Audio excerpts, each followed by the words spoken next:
pemirsa, sebelum saya menjumpai saudara dengan firman Tuhan, saya akan menyanyikan sebuah pujian bagi kemuliaan nama Tuhan, yaitu Yesus mati supaya kita hidup, Yesus menderita supaya kita berbahagia, Yesus terluka di atas kayu salib supaya kita sehat dan sembuh.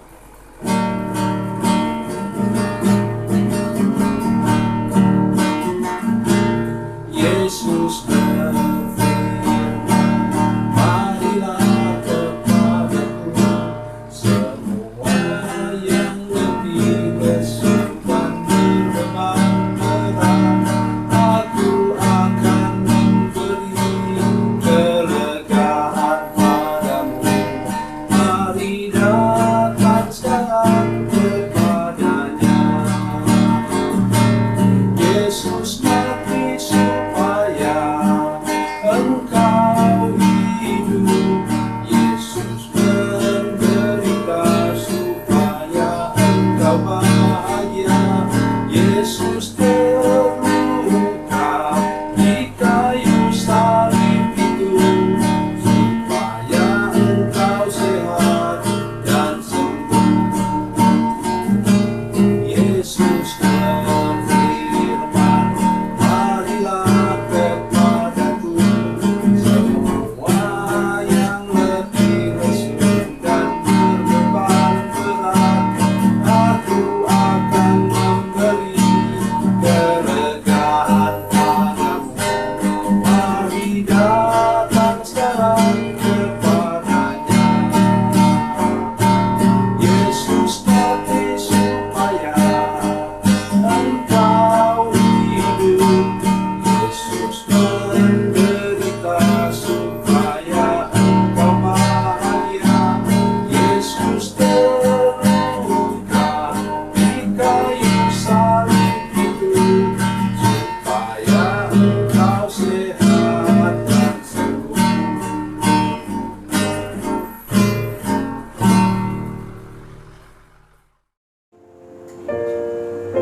Salam saudara pemirsa, selamat berjumpa kembali dengan kami dalam program Berita Pengharapan. Saudara pemirsa, ada satu hal yang sangat menarik dari firman Tuhan yang sebentar saya akan sampaikan, yaitu bahwa ketika engkau taat kepada Tuhan, ikut rencana Tuhan, Tuhan akan berikan berkat yang tidak pernah engkau duga sebelumnya. Mari kita berdoa sebelum kita lebih jauh mendengarkan firman Tuhan ini. Bapa, dalam nama Yesus, terima kasih Tuhan, ada firman Tuhan yang ajaib yang akan kami dengar sebentar. Jamah hati pikiran kami Tuhan, supaya kami siap menerima berkat yang tidak terduga yang datang daripada Tuhan. Terima kasih Tuhan, terpujilah namamu. Dalam nama Yesus kami berdoa, haleluya, amin. Sudah pemirsa, mari kita membuka Alkitab kita dari Perjanjian Lama, kitab Yosua. Yosua pasalnya yang kedua, 23 dan 24. Yosua pasal 2 ayat 23 dan 24. Demikian bunyi firman Tuhan. Maka pulanglah kedua orang itu, mereka turun dari pegunungan, lalu menyeberang dan sampai kepada Yosua bin Nun. Kemudian mereka ceritakan segala pengalaman mereka. Kata mereka kepada Yosua, Tuhan telah menyerahkan seluruh negeri ini ke dalam tangan kita. Bahkan seluruh penduduk negeri itu gemetar menghadapi kita. Amin. Saudara pemirsa, mari kita mundur ke belakang sebentar. 40 tahun yang lalu, Tuhan mengutus pemimpin-pemimpin umat Tuhan, yaitu Yosua dari suku Efraim, kepala suku Efraim, kemudian Kaleb, kepala suku Yehuda, dan 10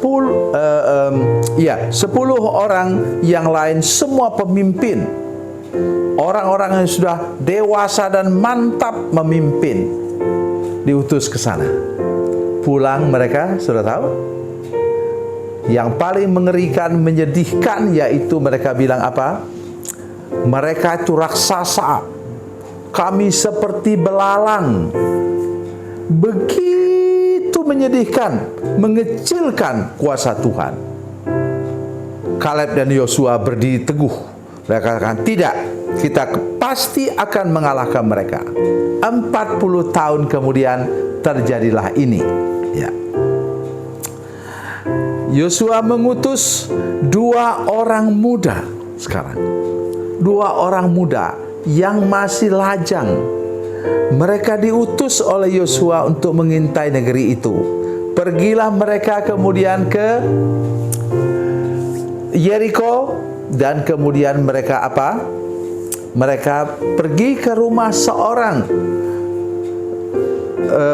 perempuan yang sebenarnya tidak baik. Ya, kenapa? Itu strategi. Karena kalau mereka ke sana, kan keluar masuk orang-orang hidung belang itu ke sana.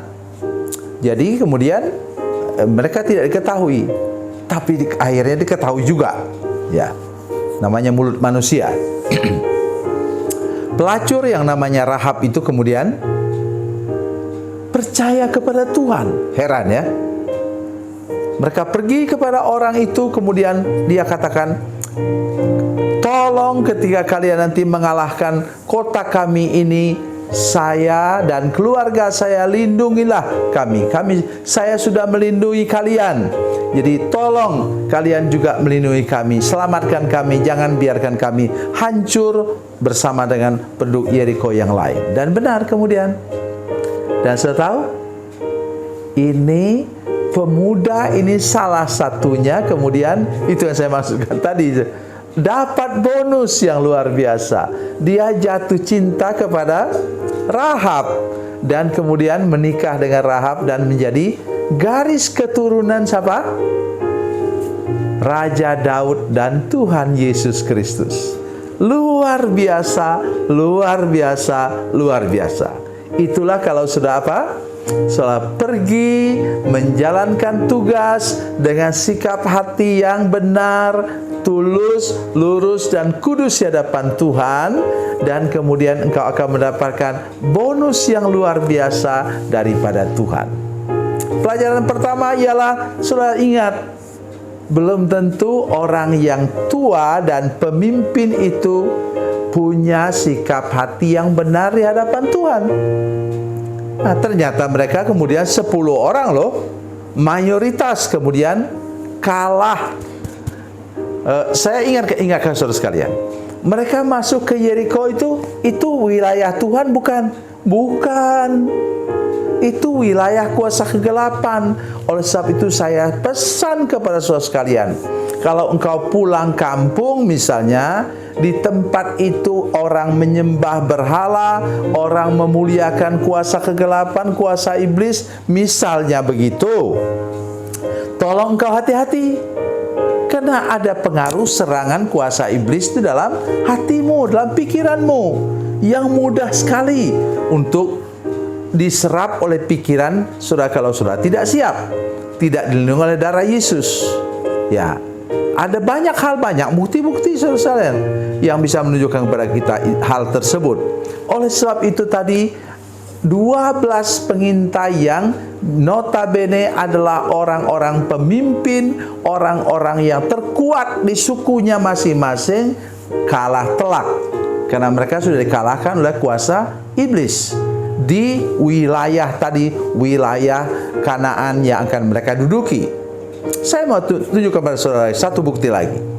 Ketika Daud melawan Goliat, saudara jangan lihat itu badan Goliat besar tinggi, Daud yang masih imut-imut. Bukan.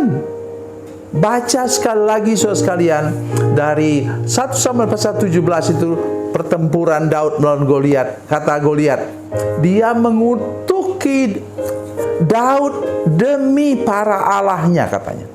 Dan kemudian dibalas oleh Daud, engkau melawan umat pilihan Tuhan, oleh karena itu engkau pasti kalah dari saya.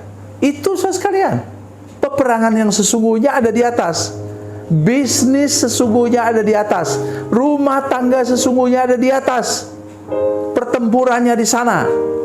Dan sekarang kalau saudara sungguh-sungguh hidup dengan Tuhan, di bawah ini, di lembah ini, peperangan yang nyata di sini, saudara pasti memenangkan peperangan.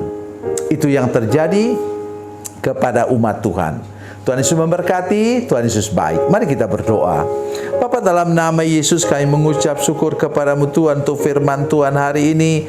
Kami sungguh-sungguh berdoa, Tuhan menolong kami semua Tuhan, sehingga kami berjalan mengikuti Tuhan, melaksanakan tugas sesuai dengan firman Tuhan, melangkah sesuai dengan rencana kehendak-Mu, dan akhirnya kami mendapat bonus yang daripada Tuhan, yang luar biasa, yang terbaik untuk hidup kami. Dalam nama Yesus, haleluya, amin.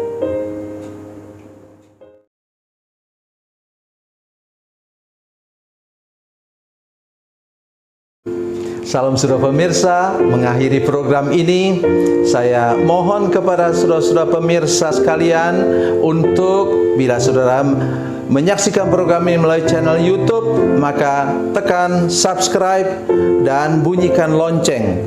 Dan bila saudara menyaksikan program ini melalui channel Facebook, tolong saudara-saudara sekalian tekan like dan juga komen. Dan demikian pula bila sudah menyaksikan program Makanan Bergizi hari ini yang tertulis, maka tekan yang sama juga, tekan like dan tekan komen. Dan tolong saudara-saudara sekalian untuk membagikan program ini, share program ini di channel saudara-saudara sekalian, supaya lebih banyak lagi orang diberkati melalui program ini. Tuhan Yesus memberkati, Tuhan Yesus baik.